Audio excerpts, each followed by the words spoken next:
Эрхэм үзэгч та бүхнийхээ өнөөдрийн амгалан айлтгая. За түүхийн хэлхээ нэвтрүүлэг эхлэж байна. За өнөөдрийн нэвтрүүлгийн сэдвээр бол бид их сонирхолтой сэдв ярина. За энэ бол Монгол тагнуулын тухай сэдв юм аа. За тагнуул гэхлээр үзэгч та бүхэн бодож байгаа байх нэг нууцын байгууллага, улс орны нууц, за нэг хүмүүсээс хол ийм үйл ажиллагааны тухай гэвч тагнуул буюу цэрэг дайны эзэнт гүрэн байсан учраас тагнуулын эртний уламжлалтай за мөн одоо улс орон тусгаар учраас мөн одоо ийм бүтцэн улстай байдаг үндэсний аюулгүйн төлөө гэдгийг бол гадарлаж байгаа. Гэхдээ өнөөдөр манай зочид бол их сонирхолтой зочид төгс судлаач одоо доктор Тод. За тагнуулын байгууллагад олон жил одоо энэ тагнуулын чиглэлээр судалгаа хийсэн бат долгор доктор. За манай зочин гүтлэгч Үлзийбаатар доктор бид өнөөдрийн ярилцлагыг хийнэ. За нэвтрүүлгийг эхлэхийн өмнө үзэгч та бүхэнд нэг зүйл тайлбарлан хэлэхэд тагнуулын байгууллагын тухай ярилцлага хийхийн тулд эхлээд ер нь тагнуул гэж юу юм гэж одоо тайлбар талаас харлаа. Монголын дэлгэрэнгүй тайлбар талд бол аливаа нэг мэдээллийг нууцаар олж аваад түүнийг тодорхой зорилгын тулд ашиглахын тулд үйл ажиллагаа явуулдаг бие хүн болон нийгмийн бүтэц ийм үйл ажиллагааг тагнуулын байгууллага буюу тагнуулч хүн гинэ гэсэн ерөнхий мэдээлэл байгаа юм. Тэгэхээр зэрэг үзэгч та бүхэн бол юуны тухай ямар сонирхолтой зүйлийн тухай ярих гэж байгааг гадарласан байхаа. За тэгэхээр юуны өмнө одоо зочид та бүхэнд ямар асуулт тавих вэ гэхлээр зэрэг тагнуул гэхлээр зэрэг одоо мэдээж хүмүүс сая миний хэлсэн шиг ойлголт байгаа. Монгол улс ер нь энэ Монгол угсаатан үндэстэн улс орон удаан жил оршиж ирлээ. Тагнуулын байгууллага мэдээж орчин үеийн тагнуул биш. Ер нь тагнуулах элемент гэдэг бол хэдийн үеэс Монголын төвхтэй холбогдож мэдээлэл судалгаа нь одоо явж ирсэн байдаг вэ? Энэ тухай яриагаа эхлэе. Аливаа мэдээллийг нууцаар олж аваад түүнийг тодорхой зорилгын дагуу ашиглахын тулд үйл ажиллагаа явуулдаг нийгмийн бүтэц үйл ажиллагааг тагнуулын байгууллага буюу тагнуулч гэнэ. Манай Монголын түүхэнд бол анх өмнө улс байгуулагдсан үеийн тагнуулын холбогдолтой юм үйл ажиллагаануудыг явуулж ирсэн. Өмнө нь яг үндсэндээ манай эртний өмнөх 300-аад оны үед төр улс болоод тэгээд сүүлд манай эртний одоо бараг 100-аад он хүртэл тогтсон 200 гаруй жил. Тэгтэл одоо хятадтай бол их урд хөрштэй бол их олон удаа дай хийсэн орчин тагнуулахын тулд. Тэгээд 24 улсыг л өөрийнхөө захиргаанд хураасан гэж байна шүү дээ. Тэр үеийнхээ. Гэтэл энд бол мэдээж тэр тагнуулын үйл ажиллагаа бол маш их өндөр хэмжээний зохион байгуулалт тухай үед. Тэр үед л хятадын одоо тагнуулын албад бол тагнуул тэр үед албад гэж хэлж болохгүй байх л та.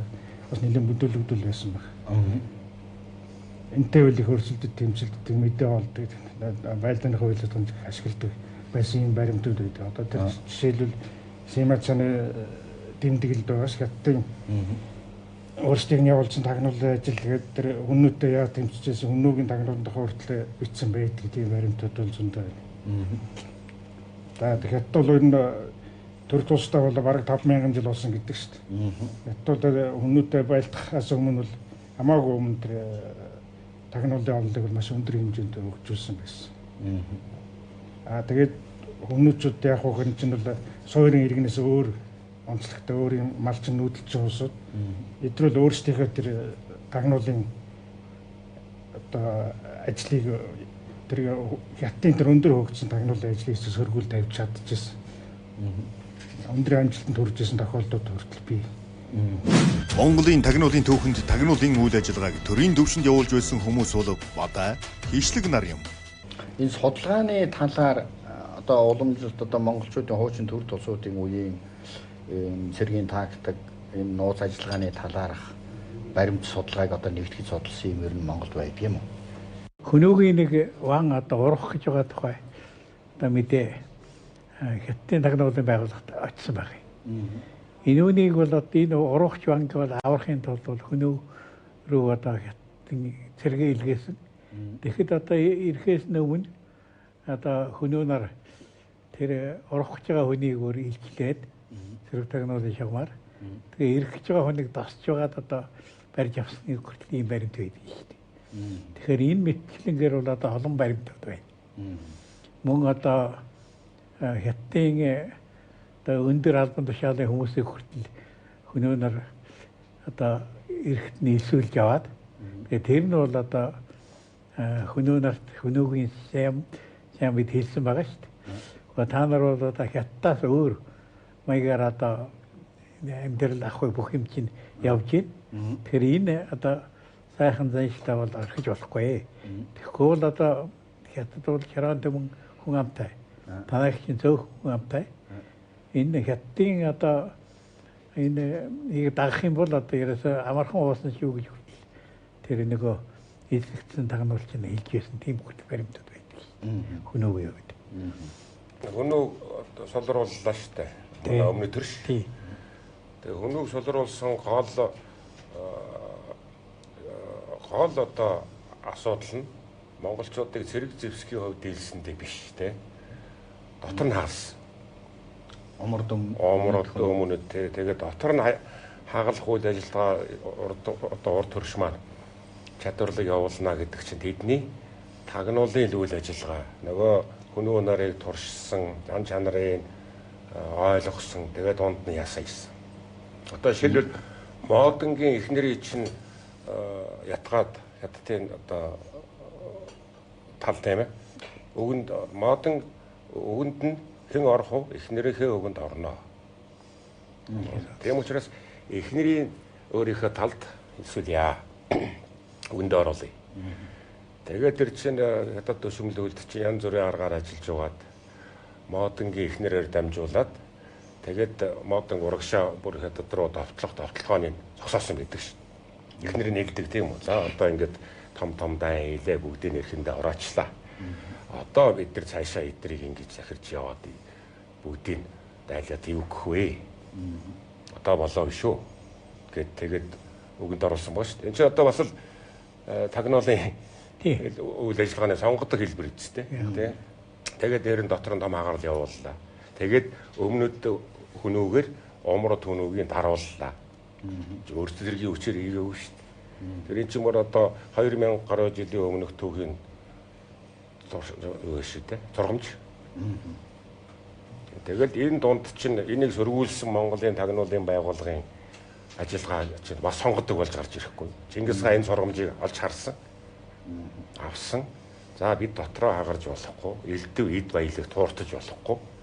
Элдв амлалтанд те уурж болохгүй, урвж болохгүй. Тийм нөгөө эзэн чинь урвалтыг маш их үзэн ядаад орвсон хүн болгоныг хатуу чангас ирүүн шийдэгдэх чинь яг энэ нөгөө өмнөх туршлагаар харгасан хэрэг гэж. Тагнуулын байгууллагууд илүү хүчирхэг, эрчимтэй, үр дүнтэй ажиллах ёстой. Монголын улс төвчөнд бол алгинч туршуул гэдэг одоо үг байдаг.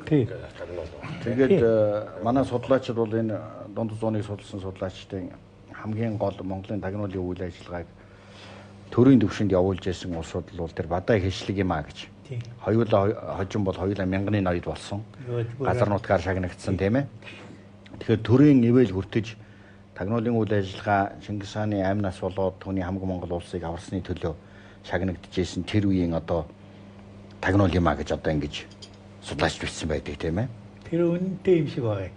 Одоо дархан цол шагнаад 9 ял хүлээлгэхгүй. Одоо усны сайнаар одоо малаа бэлчээрлүүж усны сайнаар одоо адгуулж бай гэж хүртэл ингэ дархан цол олгоод ингэсэн ганцхан энэ жишээ биш. Мөн хааны үед бас одоо Монголынхаа тусгай тогтнолтой төлөө тэмцсэн бас хишлэг гэж тагнуулчийг бас яг ийм маягаар одоо шагнаж байсан тийм баримт байдаг. Тагнуулчтай хүнэлдэг байсан. Ийм юу байдаг шүү дээ. Баримт байдаг шүү. За одоо тэгээд хожуу үе Монголын эзэнт гүрнээс хойш хожуу үеийн одоо түүх гэж байна тийм ээ. Одоо тэгээд энэ Батмөнх Даяхааны үе хүртэл багаадын хямрал энэ төр гэдэг. За энэ үед одоо зэрэг дайны ажиллагаанд гэдэг юм уу улс орны одоо энэ эрх ашигыг хамгаалахад энэ одоо нуус мэдээлэл цуглуулж зэрэг дайн болоод тусгаар технологи улс төрийн бодлогод ашиглахад хийгдчихсэн ийм одоо жишээ баримтууд юу вэ? Байна. Жишээ нь Мөнх хааны үед одоо энэ алан хядагчид одоо та нар судлаач мэдэндээ уулын өвгөн гэж яригддаг асасинууд.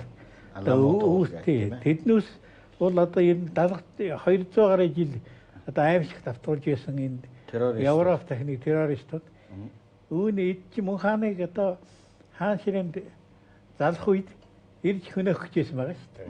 Тэгээ энэнийг одоо мөн хааны юу дөө одоо хөлөг хаан бол өөрийнхөө тагнуул цэргийн одоо багийг явуулж даруулсан байдаг шүү дээ. Их сонин баримтууд байдаг энэ даруул. Асар их бэрхшээлтэй тулгарч ийж. Тэгэхээр чинь алан хятадчтай монголчууд бүр одоо тэр үед тэмцэж дарж байсан. Одоо өөрөөр хэлбэл одоо тэр одоо улс төрийн террор гэж терроризмтай тэмцэж байсан юм баримт байдаг л да. Тэгээд олон бас одоо бас нэг бие хаалт нэг баримт хэлий. Батхааны тухай одоо судлаач бичсэн байна. Тэгэхээр монголчууд ганцхан одоо арабын орнуудын нууц сурвалжаас гадна Англи, Франц, Орос маш олон улсуудыг бас илсүүлж энэ тагнуулын ажиллагаанд ашиглаж байсан тухай бичсэн байл л их сонин. Тийм баримтууд хүртэл байна. Тэгэл ингээд энэ судалгааны их сурвалжуудыг үзээд байвал энэ нариун их тагнуулын тухай баримтууд гарч ирэх байгаа юм шүү. Тийм. Энэ дээр нууц товчоо дээр байгаас тэр нэг нөгөө балжин нуурын уснаас уугаад хангаргаар өгдөг шүү дээ. Тэрэн дотор ч одоо лавл энэ дунд Азийн 2 хүн байсан. Хасан нэг нөгөө тэр 3 дахь нь энтгэх хүн байсан юм шиг худалдаач. Ер нь нэг нэрийн тоолж авал 20 хүн байгаа. 19 хүн байна. Бид нар дандаа нэг Чингис хаанд тагнуулын үүрэг гүйцэтгэж одоо энэ сартуулыг дайтахад одоо маш их үүрэг гүйцэтгсэн. Дараа нь Юан гүрний үед ч тэр одоо энэ сүм улсыг эзлэх тэр сүм одоо хятадуудыг номготох захирах юмд бол их олноороо оролцсон дунд Азийн хүмүүс лалж шашинтнууд ийм баримтууд бол их үйдтэй. Тэр одоо Италийн худал Венец Генуягийн худалдаас төрөл Монголын төлөө тагнуулыг идэг байсан ийм баримтууд бий. Арабам саамаа гэж одоо нийслэр шүтлэгтнийг Европын улс орнуудаар явуулж Монголын одоо Гасан хаан болон Хувлын хааны хоорондох 2 том улсын хоорондох хэлхээ холбоог бариулж байсан. Марко Пологийн аав одоо жишээ нь Николо Поло, түүний аав ах Матео Поло хоёр чинь Хувлын хаанд ирж золгосон боловч Хувлын хаан төрийн элч болгох үүрэг өгөөд Христийн шашныг яаж манад одоо нэгтгэх, яаж оруулах тухай асуудлаар бол ингэж элч болгож ингэж явуулж ирсэн гэдэг одоо ийм олон зүйлүүд байна. За тэд дотор бол ялангуяа одоо барууны судлаачдын одоо дүгндэг тагнуулын ажиллагааны хамгийн том баримтыг төрүүчийн дурдсан таатар аламууд сайз буюу асасинуудыг хэрхэн дарах тухай. Гэтэл тэр уулын өвгөн буюу тухайн 13 дугаар зууны мэрэгжлийн одоо жишээ нь террорист алан хядагч бүлэг нууц аллагыг зохион байгуулах хааны эсрэг. Тэг үүнийг хэрхэн сэргийлж ийсэн тухай одоо судлаачид судалсан байдаг. Галдан бошигт манжийн байдлыг тандаж мэдхийн тулд 200 гаруй тагнуул явуулж байжээ. Батманг Даян хаанаас хойш за ингээд хэсэг хямарч хагаад тэгээ юу болж одоо манжийн үед орсон тийм ээ. Тэгээ тэрний өмнө байж исэн халахын хамт улсууд энэ ойрдынхан ер нь ямар тагнуул явуулж исэн юм, яаж исэн, ийж исэн гэдэг талаар ямар мэдээлэл байна. Жишээлбэл одоо нэг тийм сонирхолтой мэдээ саяхан одоо би энэ та нартай ярилцлага хийхин өмнө ингээд судлаад үзэхлээр Галдан бошигтоос манжийн байдлыг тандаж мэдхийн тулд 200 гаруй хүн явуулж исэн гэж. Тэгээ тэр нь хэсэг бусгаар явуулж ээжээ. Одоо судлаад үзэхэд л 200 гаруй хүнийг л одоо манжийн байдлыг танан мэдхийн тулд явуулж исэн байна гэж. Тэгэхээр энэ бол нүүдэлчдийн хувьд л эсрэг дайсныг тагнан мэдэх тийм идэвхтэй үйл ажиллагаа явуулдаг байсан байна гэж энэ тоогоор харагдаад байгаа юм л да. Энэ талаар номон дээр тэгж ütсэн байна. Тийм, Златканы номон дээр ингэж ütсэн байна. Зүгээр ятны нутагт тэр бослого өмнө гарах тийм төршөөлүүдийг Галдан бошигт явуулж исэн байдаг л да. Ер нь тэр үед нэг Монголын төрийн нэгдмэл байдал алдагдсан үед энэ багаадын хоорондын тэмцэлтэл энэ тагнуул арга ажиллагаа бол маш их хэрэглэгдсэнтэй нэгэндээ нэг одоо алхахтай устгах хаан ширээний төлөө тэмцэлтэл нэгдмэл байдал алдагдсан учраас тагнуулын үйл ажиллагаа нэгнийхээ эсрэг хэрэгжилж маш их харамсалтай үйл явдал болж исэн л та. Тэгээд эвлэрч чадаагүй учраас тэгээд манжид ороход хүрсэн л дээ. Тэр нэг ийм байж болж байна одоо. Одоо энэ дотоод тагнуул гэж байна шүү дээ. Тэр их алдагдсан. ургуулт ихссэн. Одоо хааны үед чинь бол Чингис хааны үед чинь боорчийг тагнасан мэдгч жишээ. Тийм ээ. Одоо сөрөг тагнуулсан. Дотоод тэр чинь нөгөө боорч бүр мянганы бүх юм хуваахад ганцхан боорчийг үлдээчихэд явуулдаг шүү дээ тийм ээ. Тэгээ боорч гэртээ очиад гэртээ очисан эхнэр нь хэлдэг дээ. Тийм чи зүтгэж одоо зүтгэж одоо өгөөж явж чи одоо чам юу ч өгсөн байна Чингис хаан. Чи одоо яах гэж ингэж ийдэг. Яах гэж ингэж зүтгэсэн гэхэд тийм ээ. Боорцаахаа хэлдэг шүү дээ. Би бол чи оцны бас одоо ухаан бовж хаан богино байна. Би эд баялаг ирэх ямбын төлөө энэ Чингис хаан зүтгэх өгөөмаа. Энэ улс гэрээ босгох энэ хүний төлөө явж байгаа. Тэрнээс би энэ ямар нэг юм сонд яваагүй шүү дээ. Надад одоо юу ч өнөөдөр юу ч өгөөгүй ч гэсэн маргааш би эргээд одоо хаашаа явж юу хийхэд би явахад бэлэн байна гэж хэлдэг те. Тэгээд тэр чинь оройн хэлсэн байх л да. Тэгч гэртээ орой очисан. Өглөө нь очиход Чингис хаан боорчийг маш их сайшаа шагнадаг шүү дээ. Тэгэхээр хэн тагсруу байх вэ? Тэр тагнуулуудад давхар тийм үү? Итэг шалга гэж нэг үг байдаг баг тийм үү? Тэр чинь одоо дотоод тагнуултай холбоотой үг баг л да. Тагнуулын мэдээг бол асар хурдтай дамжуулж ясан тухай их сайн байдаг. Монголын чи одоо нэг өгөөдөө хааны үед байгуулсан өртөө байна шүү дээ. Өртөө замаар одоо судалгааны тухай одоо академич Бираугай нэг судалгааны өгүүлбэр бичсэн байлээ. Одоо монголчуудыг бол одоо ер нь нэг ийм баг шиг газар төгж игдсэн хаашаа явж чадахгүй бол гэж үздэг. Тийм биш байсан. Морио унаад одоо сууршмал иргэдээс илүү хаач хамаагүй явдаг байсан гэж. Тэгээ энүүнийг бас судлаад одоо Өрмөний нэг судлаач эвдэмтэн судлаад Карпатын нуруунаас одоо хар хорин хүртэлх явах замыг орчин үеийн галт тэрэгний хурдаас дутуугүй юм маягаар шуурхай мэдээгээр дамжуулж хийж гэсэн судалгаа хийсэн мэт. Их сайн баримт байдیں۔ Шүү. Тийм. Улаачийн хорд тийм одоо тусгай чинь тэгээд ерөөсөө маш шуурхай явдаг тийм байсан байгаа шүү. Өглөөдөө насварсан тухай мэдээ Карпатын нуруунд 40 дотор ирсэн гэж байна. Тэр үед бол асар их хурдтай. Энэ өртөө гэдэг чинь маш их учиртай. Зүгээр унаа мэдээ дамжуулах тийм суу зам биш. Энэ өртөө ч өөрөөсөө тэр сэрэг улс төрийн мэдээлэл цуглуулдаг. Би сайхан нэг архив цугаад бог тааны үеийн энэ өртөөний тухай өртөөнийхэн бичсэн юмуд байна л да. Загтал мэдээлэл. Тий. Тэр чинь тэр хавийнхаа юмыг бүх юм мэдээлж идэв юм. Хэн юу ярив? Тэр чинь бас мэдээлэл болох их том сууг байсан байна өртөө. Дараа чинь нэг юм юу хэл энэ төр нэгдмэл байх үед бол улс маш хүчрэх. Цэрэгч тэр тагнууламж тэр маш хүчрэх байдаг. Монголын хаад ялангуяа Чингис хаан тагнуул ажил өөрөө гардаж удирддаг бүгд. Яг дорн гүйцэтгэдэг хүмүүс байгаа. Нэг хүний гарт тэр одоо мэдээлэл болох тагнах одоо бүх юм байсан учраас тэр ажлууд маш их амжилттай явдаг байсан. Тэгээ нэгдмэл байдал алдагдаад ирэхээр тэр чанарууд нь байхгүй бол хоорондын тэмцэл нөгөөдөрчдөг. Ашиглагдаад ирсэн бүр байгуулга болох нь шүү дээ. Хагралыг бүр аимшигтай болгож ирсэн тийм юмуд харагдсан юм билээ. Монгол улс тусгаар тогтноод ингээд ирэхэд Богдаант Монгол улс ер нь одоо гадны мэдээллийг болоод дотоодын мэдээллүүдээ нийгмэд таниж мэдэхэд энэ мэдээлэл цуглуулж ашигладаг энэ тагнуулын систем гэж байсан тийм юм байна уу? Одоо зүгээр л одоо улс нэг хар зоргоороо одоо яваад ингээд ирсэн байдаг юм уу? Ямар байдлаар энэ одоо нууц мэдээллийг цуглуулдаг, боловсруулдаг, хариулт үзүүлдэг ийм одоо төрийн институцийн хэлбэртэй хандлага ямар байсан бэ? Та Монгол улс төрийн 5 яам байсан. 5 яамны 3 яам нь бол тагнуулын ажил эрхэлдэг байсан байгаа ч. Цэргийн тагнуул одоо гадаад харилцаа гадаад тагнуулын ажил гадаад одоо яам гэл ингээл. Тэгээ бас шанз яам тагнуулын ажил эрхэлж байсан. Тэгээ энэ тухай бол байна. Богдаант Монгол улс чинь олон шилдэг тагнуулчдыг одоо газар өрт явуулж ирсэн шүү дээ. Энэ дээр бол одоо би тэр хаян хэрваагаа тухай ярмаар байна.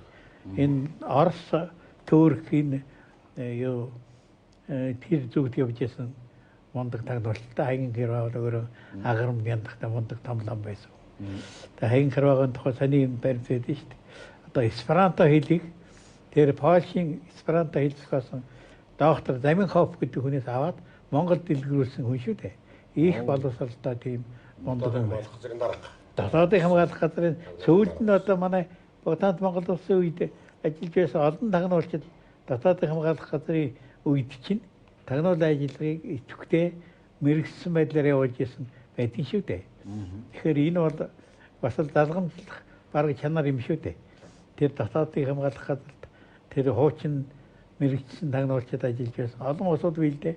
Япон хэмээх дандан гэдэг Японы зүг явж байсан.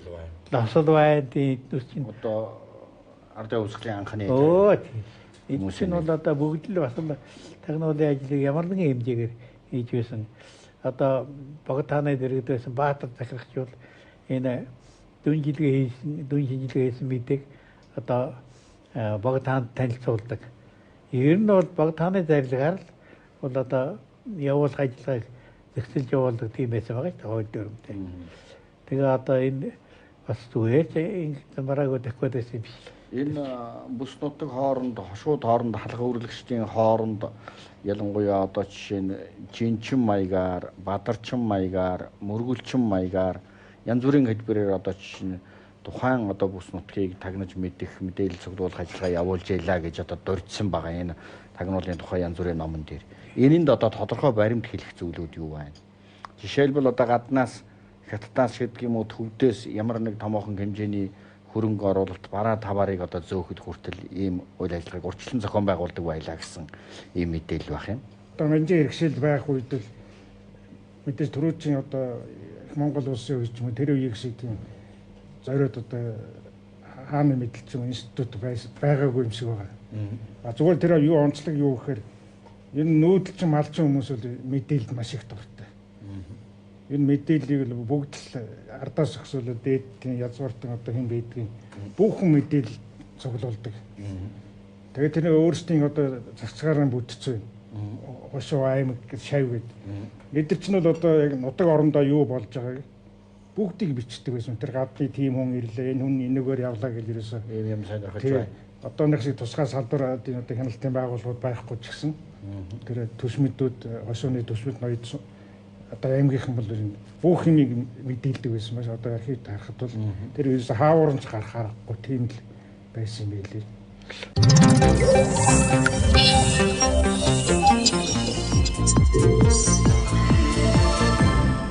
Эрүүл амьдралыг эрхэмлэгч өрх бүрийн хэрэглэн Мондын яв. Органик шүдний та хүссэн давилга урьдчилгаагүй. Үгүй Сонго лизингээр аваарай. Сонго тэврэн Connect with time anywhere in the world. The world's first GPS solar watch, Astron, from Seiko. Hot Wheels энэ бол тоглоом биш бодит ертөнц юм. Уралдааны машины замуудаа бүтээж тэдгээрийн хурд хүчийг мэдрэх цагууллаа. Галзуу хурд одгийн дайнгад бүгд шинэ жилийн бэлгийн задарч 50% хүртэл хямдарч бэлэгтээ үзэсгэлэг худалдаагаа гаргалаа. 2017 оны 12 дугаар сарын 1-ээс 12 дугаар сарын 31-ийг дуустал.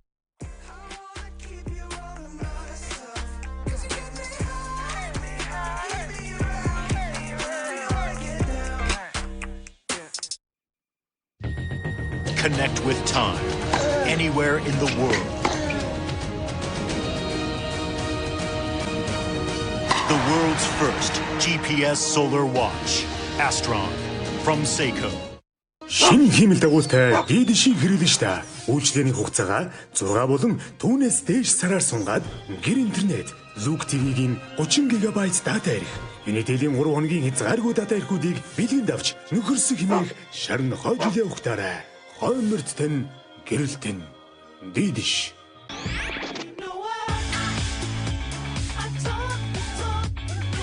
Агтаа бидний хайртай загварлаг дэгжин Барби, бусын дагин мөрөөдлийн мэрэгчлээ сонгох Барби, этгээд чимэн Monster High хөвгөлдөөнүүд шинэ жилийн бэлгээн задалж 50% хүртэл хямдарч бэлэгтээ үзэсгэлэн худалдаагаа гаргалаа. Та хүссэн давилга урьдчилгаагүй. Үгүй Сонго лизингээр аваарай. Сонго тэврэн Эрүүл амьдралыг эрхэмлэгч өрх бүрийн хэрэглэн Мондын яв. Органик шүдний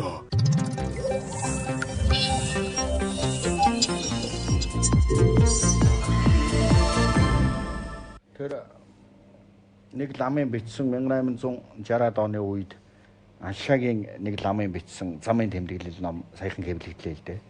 Тэр чи одоо нөгөө ямар нэртэй хэвлэгдлээ одоо нэм очроо орчуулсан. Тэгээд тэр бол одоо ерөөсө барууны тэр эскалацтыг аргаар улс орнуудын угсаатн газар зүүн ойлголтыг тэмдэглэхийг тэр чигээр нь хідэн ботер бичсэн байгаа юм. Тэгээ одоо ерөөгөл төв дээр дамжаал Тайланд, Малайзад одоо хятад метад өөрөөр хэлбэл дэлхийн хаана ямар орнууд оршоод байна, ямар заншил тав. Тэднэр нь монголчуудтай ямар харилцаатай байж болох вэ гэдгийг дүгнэн шинжилсэн ийм шинжилгээнүүд лам нар дотор их бичсэн байх юм. Тэгэхээр энэ бол тодорхой зорилготой байсан уу, зүгээр замын тэмдэглэл маягийн зүйл байдаг байсан уу? Ямар байдлаар одоо ийм зүйл хийдэг байв?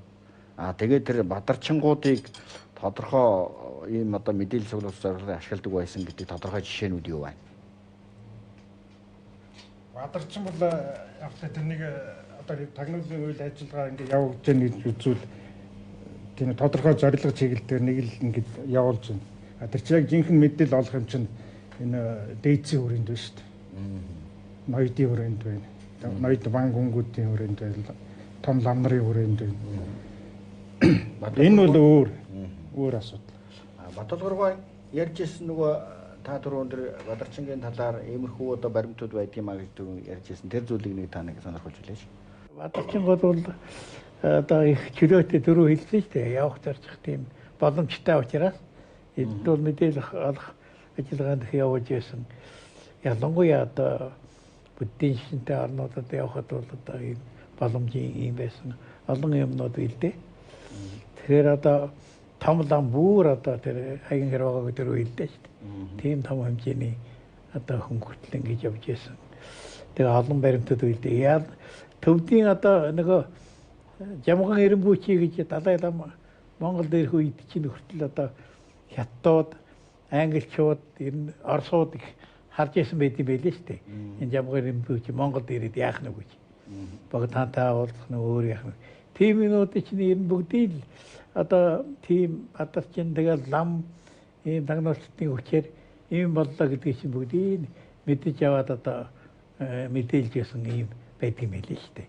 Энэ манжийн төгсгөл үед за 20 дугаар зууны өвхөн үед Монголын энэ үндэсний эрхчлээний хөдөлгөөний үед бол гадныхан энэ Монгол дотоод Азаар явах нь ихссэн байдаг тийм ээ.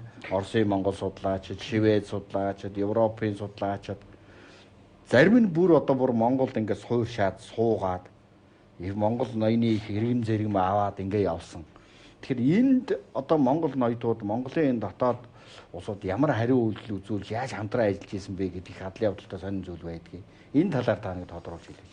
Би ямар нэг л одоо Шведийн харьяат одоо Монгол улсын Богдтанд хаанаас гүн цол хүртсэн Ларсан гэдэг тагнуулчийн тухай ярил л да.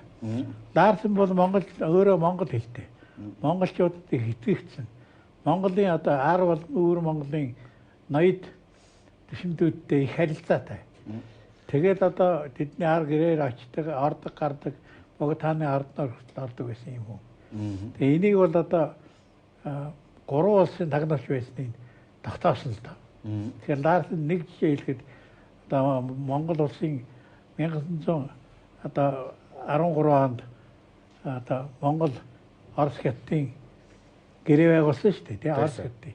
Тэр гэрээнд ирсэн одоо хятадын төлөөлөгчдийн тэргүүнтэй Ларсан уулзаж бүх одоо Монголын байдлын тухай алган дээр байгаа юм шиг мэдээлэл өгчээсэн гэж байгаа. Тэгэхээр эн чинь Монголдо итгэгдсэн гүн цолцол шагнагдсан. Америкчууд хятадууд ашигладаг. Ийм байсан тагнуулчуд Ларсан. Тэгэл одоо өөр одоо тэр шинжилгээний ажиллаар явж байсан. Гибержваски генерал хүн байсан. Козлов гэж хурандаа хүн байсан. Хамгийн сүүлд баруун хятадаас Бордюко энэ чинь бол одоо тагнуулч байсан үү шүү дээ. Гэх мэтлэн гадаадын олон тагнуулын ажиллагааны өөр гүйцэтгэх байсан. Ийм асуудал байсан байлээ. Богдтанд Монгол улсын үдэлж шүү дээ. Тэр гадаадын тагнуулч Монгол судлалын чиглэлээр эсвэл худалдааны чиглэлээр эсвэл аянчны байдлаар орж ирж исэн дандаа зэргийн золдоод эдгээр улсууд угсаатын зүйл судалгаанаас гадна тухайн улс орон үндэстэн угсаатны одоо жишээ нь тодорхойлох тийм ээ. тэрний шинж байдлыг таньж мэдэх одоо ийм зорилготой байжээ гэдг нь их тодорхой байдаг. За тэрэн дотор бол одоо хааслуунд одоо бид мэднэ тийм ээ. Энэ хүн болвол угсаатны зүүн чиглэлийн судалгаа хийжсэн боловч яг одоо жишээ нь өөрийнх нь тэр бичсэн номондоо бичгтээ болвол ерөнхийдөө болвол хятадын иргэншлийг юу юм монголчууд юу н хэр хүч чадалтай улсууд уу эдгээр тусгаар тогтнолоо алдах нь алдвал одоо ямар байдлаар нөхцөл байдал иргэх юм гэдэг одоо дүгнэлтүүдийг их тодорхой хийж ингэж одоо мэдээлэл дамжуулж ирсэн ийм улсууд байдгаа. Тэгэхээр зэрэг энэ бол бид нар бол энэ иргэний тагнуулын чиглэлээс гадна мэрэгжлийн тагнуулын чиглэлээр тэдний дунд монголчууд яаж одоо тэдний мэдээллийг шүүж ажиллаж ийсэн юм гэдг нь бол их тодорхой ажиглагдж явах шиг байдаг тийм ээ. Монголын нэгдэл бол Манжин хааны ордонд биш богдын ордонд явагдаж байжээ. Бид нар яг тусгаар тогтнолоо алдсан ч гэсэн богд гэгэн гэж нэг хүн байна шүү дээ тий. Монголыг нэгдлийг хангаад ирсэн. Яг Монгол журганд бол Монголын захиргаа байна. Улаастайд байна. Амбунгуу захирж байна Монголыг тий. Гэхдээ Монголын нэгдэл бол Манжин хааны ордонд биш. Богдын ордонд байгаа таахгүй. Тийм учраас Монгол нөгөө задраагүй. Эргээд нэгдэхтэй өөртөл өмнөд ууршид уусаагүй. Тэгэхээр богдыг тойроод тэр нөгөө мэдээлэл хаана хүрээд ирээд исэн юм гэхээр тэр нөгөө Батболгор доктор хэлээд исэн шиг шатавлын хийдэгтэй. Тэнд нөгөө мэдээлэл боловсруулдаг, амнараа бэлддэг олддог гэдэг. Жишээлбэл 1895 оноос эхлээл монголчууд чинь манжаа салах хөдөлгөөн хийгээд эхэлсэн байгаа шүү. Тэгч богд 25 настай. Монгол ирээд 20 жил болж исэн. Тэ? Монголчлээсээ залуу. Тэгтээ эд богд чинь сахилахгүй байсан үе нь баггүй юу? Хаа тий байр суур суугаагүй. Тэгэл одоо хүрээний хамаг гоё сайхан шимтэл тэ амгалан лууг үгээд тэгэл сахилахгүй байсан үе баггүй юу? Тэгэхэд богдын дэргэд байсан тэр монголчууд монгол багш нар нь нөгөө богдын нэрээр гол үйл явдлуудыг хийж идэг. За яг 1890 он гэгт чинь хятад бахан манжид бослог болчихсон. Манжийн дүр ямарчсан юм байж байгаа шүү дээ. Тэгэхэд чинь л одоо нөгөө Бадамдар Шанзаг өнтер жаан Орос руу явуулж ялээ шүү дээ.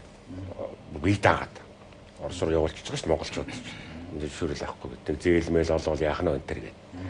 Тэгэхээр чинь тэр Монголын өөрийнх нь тэр цаад нэгдэл бол яг тэр богдыг тойроод тэгээ мэдээлэл авдаг төвөн тэр өдөрдөг тагнуулын байгууллага нь одоо тэр шатвланд төвлөрөөд одоо тэр шатвланд байсан зүйлийг жахан толгойд хэлээч. Одоо ямар бүтц байсан юм? Ямар учиртай хийж штэ тийм ээ. Одоо нөгөө бясалгалын олцоо хийдэг гэдэг байгаа шүү. Одоо бид тэр ойрхон салхитын амны арталд байгаа шүү. Тэгэхээр зөвхөн ам мэдээ. Ам ярианууд яваад байна. Ламнар дэгсэн гэсэн. Монгол нэг анхны одоо төвчсний дараа шатвлынгийн тэр хийдийг хамлан ядууд алсан л да. Тэгэл ам нарын алаад хийдийн шатаагаад. Гамигууд ч бүгдийн тэгээд онцгой их тийм анхаарч хандсан. Орсол замлын төрүүлж ирсэн юм шиг тэгж харагддаг л та тэр. Тэнд бол одоо лам нарын тусгай зорилгоор одоо бэлдэж ийсэн тийм газраа гэж одоо судлаач юм. Тэгээд бид ч бас нөгөө зодоо модооны сургууль хийдэг те. Тэр лам нар ч зүгээр нэг ном үзэж суудаг. Зодооны сургууль хийдэг одоо тэр тэгээд ном үзэх нэрээр л тэгэхээр чинь их нууц их сонио ажиллажсэн байгаа л да. Тэр том улсуудын аялал, том улсын аялал гэхэр чи өөр л байсан баг. Тэгжээж монголч одоо нөгөө жижиг улс гинт гарч ирлээ шүү дээ тийм ээ. Тэр тагнуулуудын хүчийг.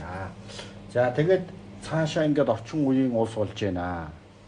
Тэг ер нь бол гаднаас одоо ингэдэг юм л да. Одоо жишээлбэл бүрээдүүдийн дотор нэг юу байдаг.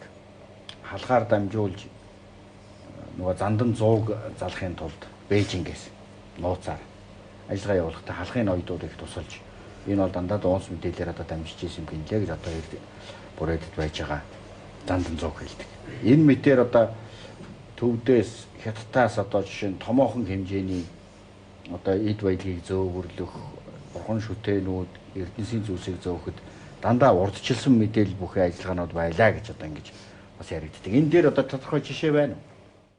За тусгай ажиллагаа явуулж ирсэн нэг сонирхолтой хэлбэр одоо маршалж явуулсангийн даалгавраа одоо тэр таньжинд Америк нэгдсэн улсаас ирүүлсэн 30 машиныг ачааны машин шүү гэж. оруулж ирэх даалгаврыг бүгд тааны жолооч байсан даваад өргөсөн баг. Тэгээд тэр хүмүүс маршал Жавсангаас үүрэг аваад тэр чи одоо 20 он биш 40 хэд он болчихж байгаа шүү тэр чи. 40 хэд оны. Тэгээд Атма Семеновын онлон Орос жолооч нараас хүн илсүүлж аваад нэг тэрэг бариулаад ингээд өөрөө бол одоо хятад хүн болоод тэр чи бас хилтэй хүн байсан дарж байгаа. Тэгээд Жанчхүүгийн даваа хүртэл авчираад нэг машинаа шатаалгаад тэгээ босдын одоо Монголд авсарсан байдаг. Энэ бол бас л тагнуулын байгууллагын нэг чухал арга хэмжээ шүү дээ одоо. Тийм ээ. Гэх мэтлэн олон жишээнүүд бол байна л да. Тийм. Ярил. За манай энэ тагнуулын байгууллагын өөрийн нэг уламжлалт явуулсан уламжлалт өөрийнх нь одоо сургууль хэдийн үеэс ер нь өрөндийн болоод орчин үеийн Европчууд одоо 30-аад оноос ихэд ер нь болчихоо. Улсын тагнуулын байгууллага гэдэг хүнээ тагнадаг, мэдээ хураадаг байгууллага. Татварыг хамгаалах газрыг чи 1922 оны 7 сарын 3-нд байгуулсан гэдэг бүр тодорхой болсон шүү дээ. Тэр үеэс ирээд зөвлөлтийн одоо зөвлөх нар гэж орж ирсэн. Эхлээд бол үйл ажиллагаа сурах талаар нэлээд сайн явуулаад сүүлд нь завхарлуулаа явсан л да. Тэр бол тийм тусдаа асуудал. Орчин үеийн тагнуулын үйл ажиллагааны асуудал болоод ингээд явчихж байгаа. Энэ дээр бол одоо олон ингээд энэ бол үндсэндээ бид дотооддоо хүн сурахаас гадна одоо үндсэндээ 90 он хүртэл зөвлөлт холбоотуулсад кадр хүчнээ тагнуулын ажилтнаа сургаж байсан шүү дээ. КГБ-ийн улсыг аюулаас хамгаалах орооны сургууль гэж одоо ихтэй болсон. Тэгээ ийм л ажиллагаа явсан. Энд бол олон одоо яг Европ зүгийн ганцхан шинэ тагнуулын юмд сонирн байдаг юм байна. Одоо ийш явуулсан тагнуулчдын олж ирсэн дуршлагыг бол одоо гिचэл заах ажиллагаанд заагаад үндсэндээ ганцхан орсон ч биш. Дэлхийн хэмжээний тагнуулын ажиллагааны олон одоо арга тактикийг бол сурах тийм боломж олгодлоо гэсэн үг л дээ.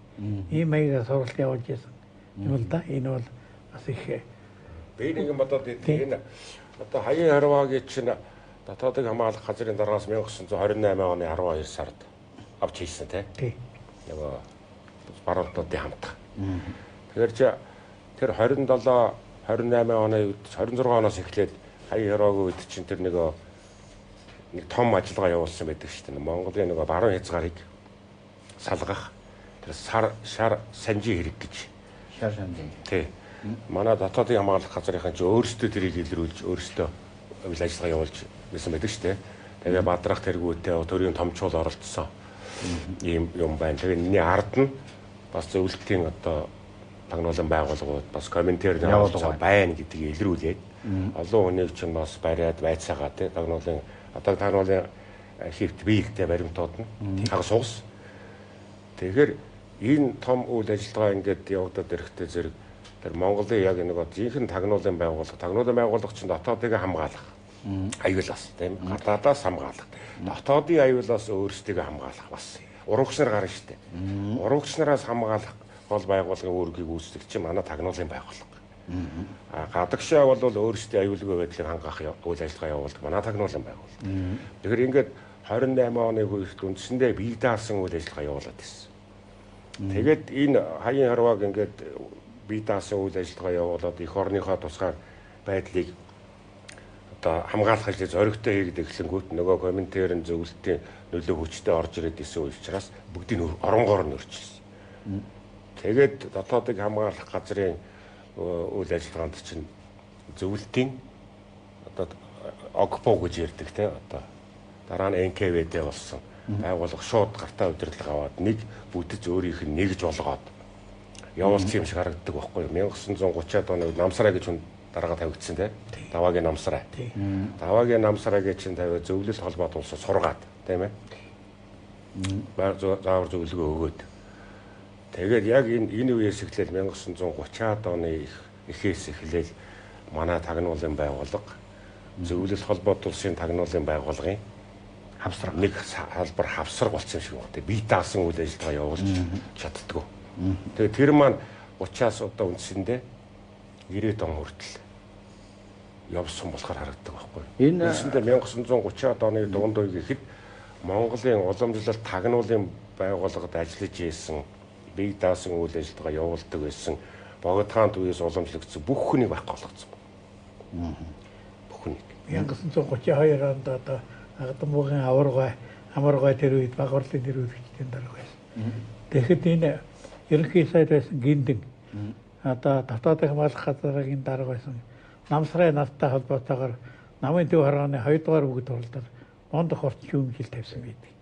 Одоо татварын хамгаалах газрын бол одоо ер нь бол их давхрал хийж эхэллээ гэдгийг амаргүй их мундаг улсын алсын хараатай тийм өмнөх байна.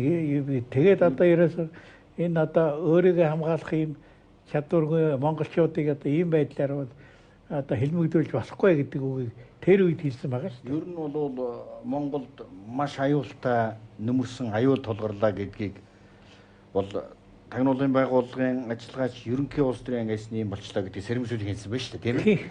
Ерөөсөө зам дээр айхтар ухаан том амар болж.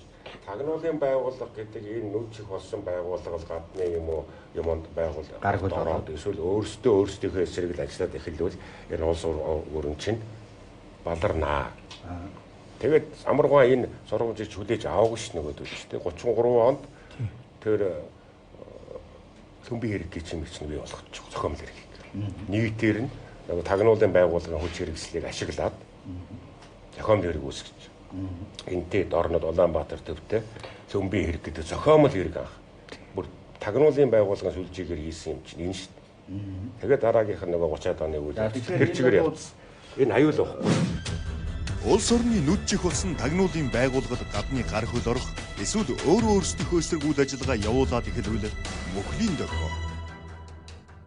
За тэгэхээр энэ түүхийг бол одоо ингээд бидэнд илүү тодорхой гэдэг юм уу мэдээлэлтэй түүх болоод эхэлж байгаа. Өөрөөр хэлбэл тагнуулын байгууллагын түүх, тагнуулын байгууллагын хяналт буюу одоо тусгай байгууллага улс орны хяналтандаа авсан энэ үеийн түүх бол Монголд асар их гамшиг явж ирсэн. Тэгээд нөгөөх хэлмэгдүүлэлт ногоон малгайтны үе гэдэг. Тэгэхээр ногоон малгайтан гэж одоо нэрлэгддэг, доо яамныхан гэж нэрлэгддэг чинь ерөөсөө л тагнуулын байгууллага улс төрийн арга хэрэгсэл болсон тийм оргил үе. Тийм гэрчгийн үе гараад ирсэн тийм ээ. Тэгэхээр зэрэг энэ тухай түүхийг таа. Бас нэг сонин одоо түрүүнд тод хэллээ шүү дээ. Дотоодыг хамгаалах газар анх байгууллагад дандаа халимаг бурятууд гэдэг. Монгол хүмүүс шүү дээ. Монгол хүмүүс тий. Монголыг монголоор нь гэсэн юм явж байна. Дараа нь 30-аад оны үед байсан гол зөвлөхүүд чинь тий. Дандаа халимаг хүмүүс. Тэгэхээр чинь бурятуудыг ашиглана. Ашиглана тий. Тэгээд чи бурятуудын эсрэг төмбийн хэрэг энэ төр гэдэг байна. Тэгэхээр энэ дээр бид нар нэг ингээд урд түүхээсээ сургамж харахад бие даадсан одоо өөрийнхөө аль нэгэн улсын хараат бос байгаа тохиолдолд тагнуулын байгууллага маш хүчрхэг байлгачих гэсэн. Аль нэгэн улсын юм уу аль нэгэн одоо улс төрийн байгууллагын хүчний хараат бос байлгах хэрэгтэй байхгүй. Тэр нь харагдаж байгаа. Тэгэхээр чинь нөгөө аль нэгэн Монголын эсрэг үйл ажиллагаа явуулдаг улс оронч бай байгууллага хүмүүс эдгээр чинь тагнуулан байгууллагыг солируулахыг хүсэн шүү дээ. Ерөөсөө л зарчим л тэр нүдихгүй болгоно шүү дээ тий. Арга харцгүй гарах барьцгүй болгож ил явуулдаг. Дэлхийд ч тийм түүх байгаа. Энэ манай туршлага байж байгаа. Тийм байна. Одоо энэ сэргийлэх хэрэгтэй. Дэлхийд ч тийм түүх байгаа. Манад ч одоо жишээ нь харагдаад байдаг яваад ирсэн түүх. Ямар нэг улс төрийн бүлэглэл гадаад дотоод улсын нөлөөнд одоо тагнуулын байгууллага юу мэрэгжлийн одоо жишээ нь энэ байгууллагын эрх ашиг орсон тохиолдолд хэврэгсэн тохиолдолд тусгай тохиолдолд ноцтой болдог гэдэг дүгнэлт гаргаж болох уу? Тэр одоо орчин үеийн байдал руу ороод ярьж болох байх л та тийм. Ер нь бол халбагдал явчлаа л да.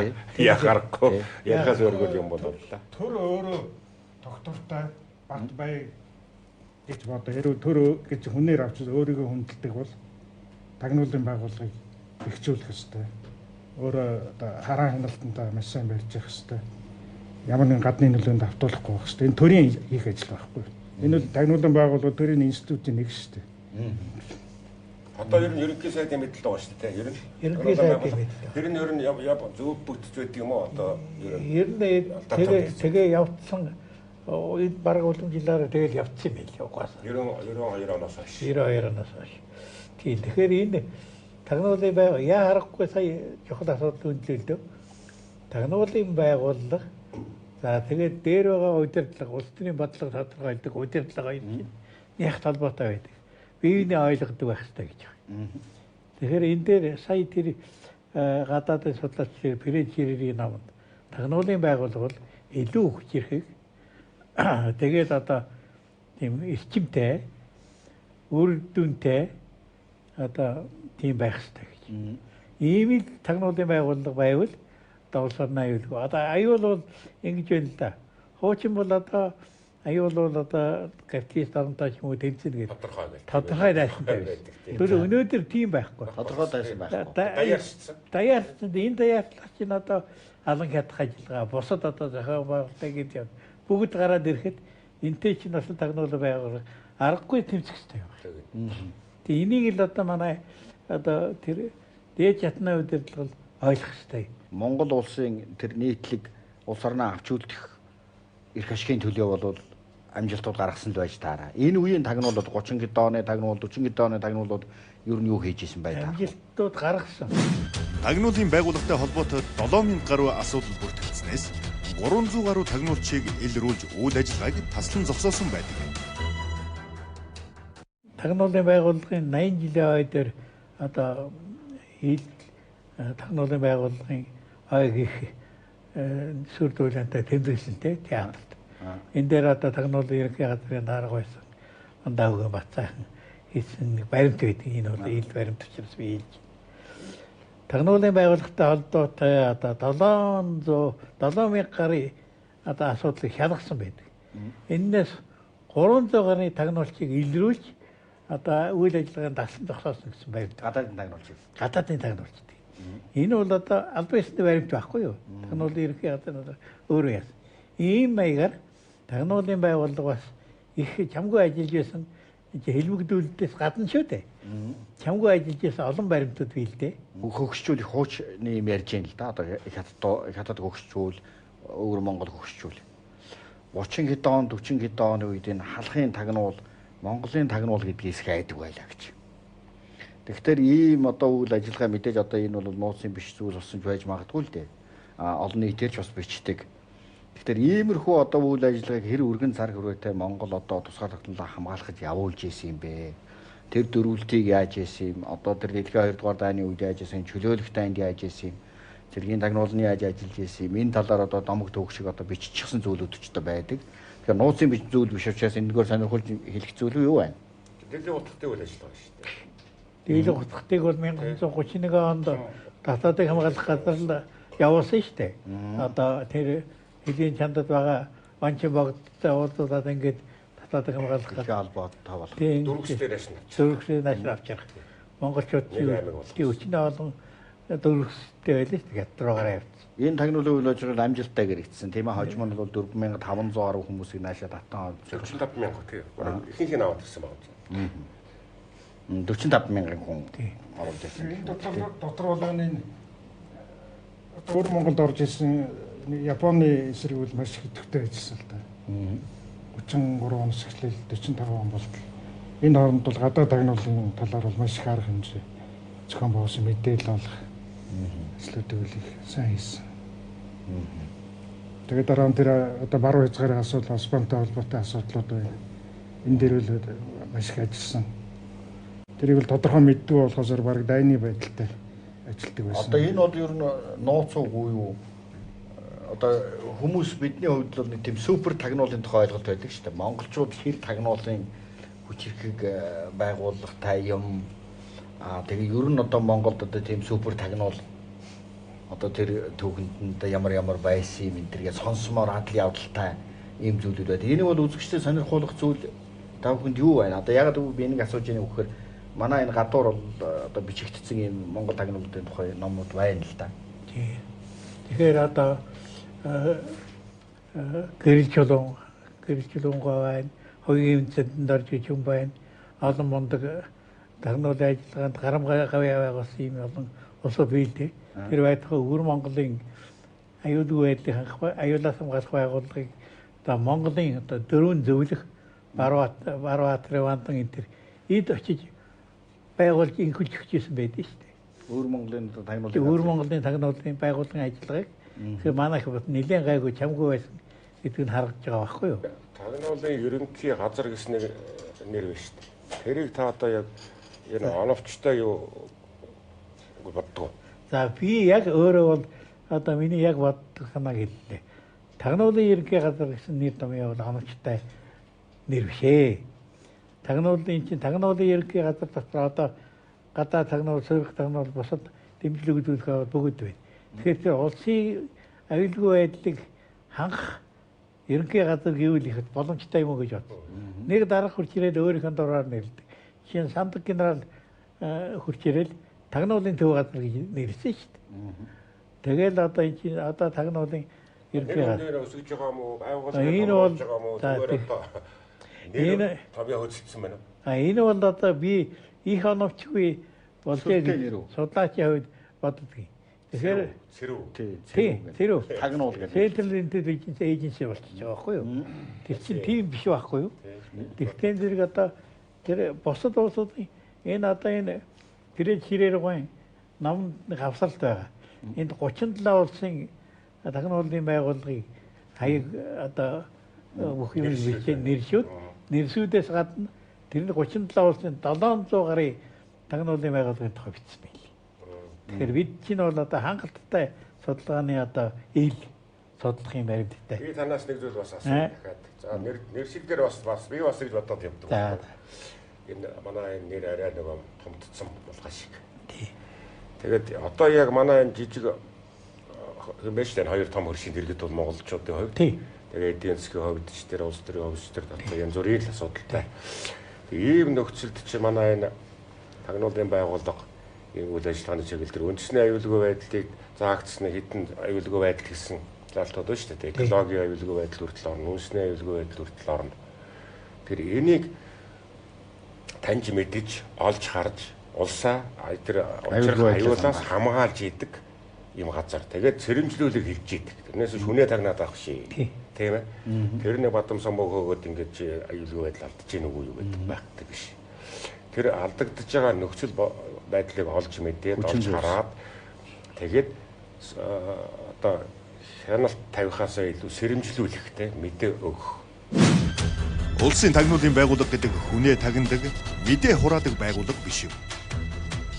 Одоо сүүлийн үеийн хүмүүсийн ингээд энэ болж байгаа улс төрийн үйл явцаас харахад бол тагнуулын байгууллага чинь зүгээр нэг мэдээ хураадаг байгууллага шиг харагдаад байна шүү дээ, тийм үү? Сая одоо тагнуулын ерөнхий газрын тагнуулын төв газар үлээ даргааны өөрчлөлтөд том асуудал үүслээш улсаараа ярилцлаа шүү дээ, тийм ээ. Ерөнхий газар тийм. Нөгөө их хурлаараа хилцлээ, хилцэхгүй юу гэдэг юм боллоо. Анх удаа тийм нэг үйл юм. Тэрнээс ч юм болоод одоо яг хүмүүсийн иргэдүүдийн донд энэ тагнуулын байгууллага гэдэг чинь ямар байгууллага юм бэ, тийм ээ. Энэ хүн тагнадаг байгууллага гэдэг юм дээр ойлгочлоо л доо. Тэгээд тагнахтай ялангуяа хариуцлагатай албан тушаалтнуудыг ямар нэгэн алдаа эндэгдлэр нь барьж авсан юм шиг, тийм ээ. Тийм хавтгай ойлголт бий болчихлоо л. Тагнуул хүний одоо Монголын тагнуулч байна уу, дэлхийн ямар тагнуул? Энэ ер нь хүн жирийн хүн шиг амьдрах тийм эрх мэрх баг байдгүй юм шиг боддог шүү дээ. Энэ талаар зүгээр олон нийтэд зориулсан мэдээлэл байвал ямар мэдээлэл? Тийм. Жирийн хүн шиг тийм. Нэг гонигтай тийм нууц юм ярьдгүү нэг үг байдаг шүү дээ. Хамгийн сайн тагнуул бол үгсэн тагнуул. Тийм. Энэ талаар зүгээр үзэгшүүл сонирхож байгаа. Тийм. Үнэхээр хэцүү гонигтай хувьд яадаг. Жишээ нь одоо гадаад тагнуулын ажил хийж байгаа олон жилээр суудсан хүн. Тэр чинь гэр бүл өөр хүүхэд нь бол тэр л орны иргэн маягаар л явж байгаа шүү дээ. Гэтэл гинтхэн буцах хэрэгтэй болдог их орондоо. Тэгэхэд бол одоо тэр гэр бүл өөр хүүхэд маш хэцүү болд юм шиг байна. Ийм жишээнүүд бол байдаг байгаа шүү. Ахуйдаа тассан тэр чинь гинтхэн нааш авчирч байна. Тий, Японы иргэн байсан чинь одоо Монгол хүн байж таарад ингээд. Тэгэхээр энэ бол их сонин асуудал да, их хэцүү асуудал. Тий. За. Тэрнээс гадна одоо энэ тагнуулын тухай юм байдгүй байх гэж бид нэр бас бодод юм л да. Гэтэл одоо энэ дээр яагаад бид нэр номтой байгаад байгаа учраас бол энэ манай тагнуулын байгууллагын төв мөхтэй холбоотой ингээ ном судруу зүйндээ байдгийн байна. Бидний мэдэхгүй зүйл их байдгийн байна. Иргэд бол унших хэрэгтэй. Тэгээ энэ аюулгүй мананд гэсэн 90 жилийн ой зориулсан Батолгор доктор бол одоо тагнуулын талаар хэд ном бичсэн байдаг юм байна. Энэ бол нууц биш байх тийм үү? Нууц биш ээ. Тагнах ажиллагаанд хүний эрхийг хамгаалах асуудал гэж ном. За тагнах үйл ажиллагааны эрх зүйг төгөлдршүүлэх нь гэх мэт. За энэ тагнуулын операц гэдэг ингээд тусгай сэтгүүл цувралууд гардаг юм байна. Тусгаар тогтнолын сэтгүүл гардаг юм байна. Энэ архиваас гардаг. Архиваас гардаг. Энэ баримтыг гаргадаг. Тэр манай тагнуулын байгууллагын баримтыг бол тагнуулын газрын архив гаргадаг. Мэдээллүүд сэтгүүлээ бол тагнуулын ерөнхий газар. Ингээ олон нийтэд харьцдаг юм байт юм шүү дээ. Тэгээ одоо жишээ нь энэ зургийг энэ хараад одоо үзэгчд бас мэдэхгүй зүйл байна. Энэ ч нууцын байгууллага болохоор. Монгол улсад бол цэргийн хар сүлд төрийн цагаан сүлд байдаг гэж бид боддог. Гэтэл энэ номны дотроос нэг сони юм харагдаж байна. Манай тагнуулын байгууллага дотор алаг сүлд дахигдсан байдаг юм байна. Тагнуулын талаар илүү сонирхолтой зүйлүүдийг одоо яриулъя. Ер нь тагнуулын байгууллага гэж юу юм, орчин үед Монгол тагнуулын байгууллага гэж юу юм гэдэг талаар яриулах гэж хичээлээ. Тэгээд энэ нэвтрүүлэгт оролцож манай нэвтрүүлэгт одоо ирж яасан профессор доктор Баттолгор тод хоёртой их баярлалаа. Үлзий Баатар одоо бид хоёр бол энд та хоёроо одоо ямар ч байсан урьж ярилцуулаад энэ нэвтрүүлэг үүргээ үүсгэсэн байх гэж бодож байна. Ер нь тагнуулын байгууллага гэхлээр илүү их адлын явдалтай сонин зүйл ярих байхаа гэж одоо бодсон маань яг тэгж чадсангүй. Учир нь юу гэхээр зэрэг чөлөөтэй ярихад олон адлын явдал гардаг боловч яг олон нийтэд зориулаад ярихлаар зэрэг энэ хоёр маань албаны зүйл их ярьлаа гэж ингэж бодож байгаа. За ингээд үзэгч та бүхэндээ баярлалаа. Этэг шалга. Энэ бол дүрм.